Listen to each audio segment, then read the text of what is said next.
currently founder at Neolife. I mean, according to your LinkedIn, founded in October, but are you able to tell us more about that? I'm sure there's probably some things you can't share, but what is Neolife and what's your role within that?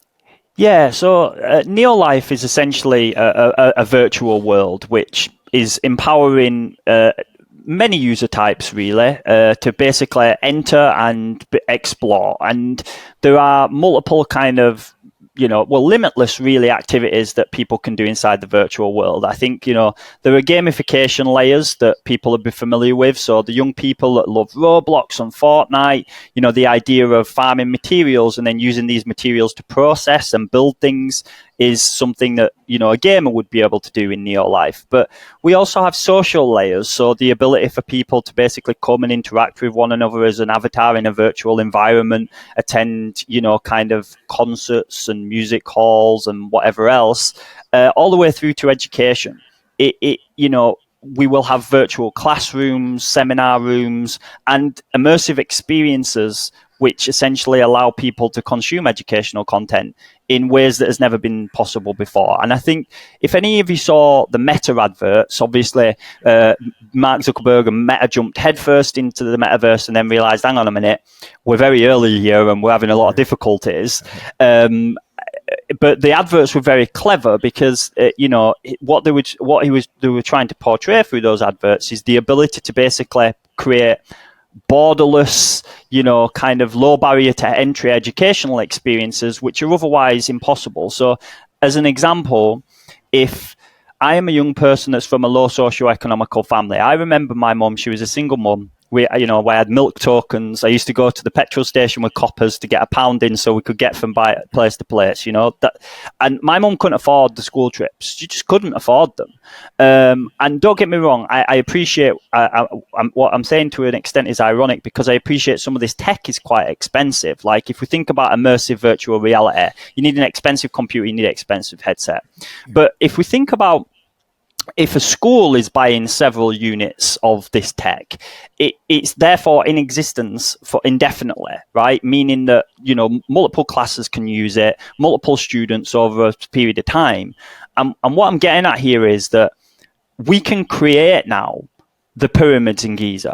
We can create Mars in virtual space and have people walk about on Mars's surface and look around, and virtually touch things.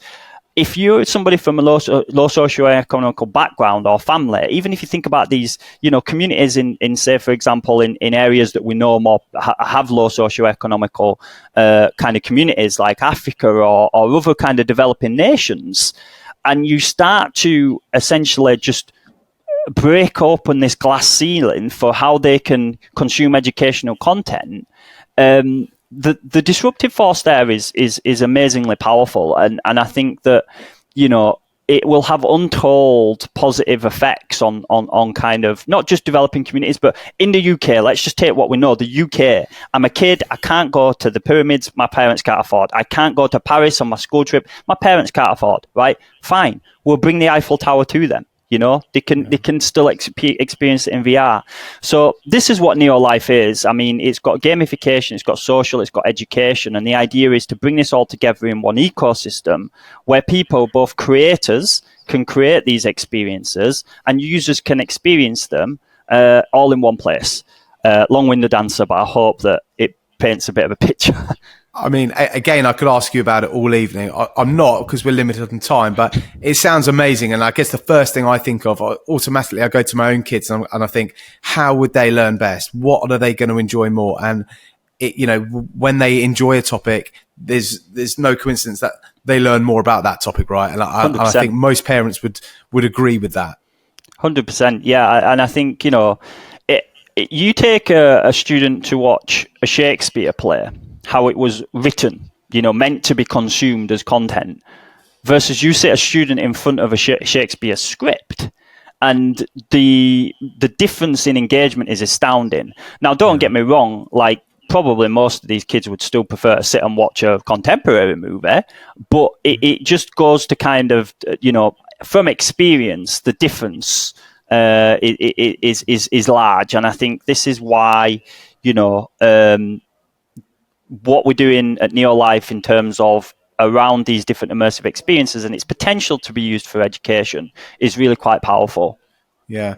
I don't know if you've been, Robbie, during half term, we've got these passes whereby we can go to different things, and they're called Merlin passes. And one of the places we can go is London Aquarium. And my kids love it, and obviously it's cool seeing the sharks and the big fish. But there's a brilliant immersive experience there with a VR headset, which is educational as well. And like, guess what? They come away like having enjoyed the most, but B, the part they learned the most from, because it's not reading the signs next to the tanks. Yeah. Getting the headset on and seeing the sharks and almost being able to touch and learning about the different species, that's what resonates with them, that experience, right? 100%. And I think one of the most powerful tools in a teacher's toolbox for extracting, developing comprehension and understanding, as you will know, is question and answer. Now, you ask a kid to sit there and read the sign and then ask them questions about that sign, probably not going to do that great. You stick a VR headset on and then ask them questions about what they saw and whatever in the VR and what they therefore learn, the comprehension levels would be night and day.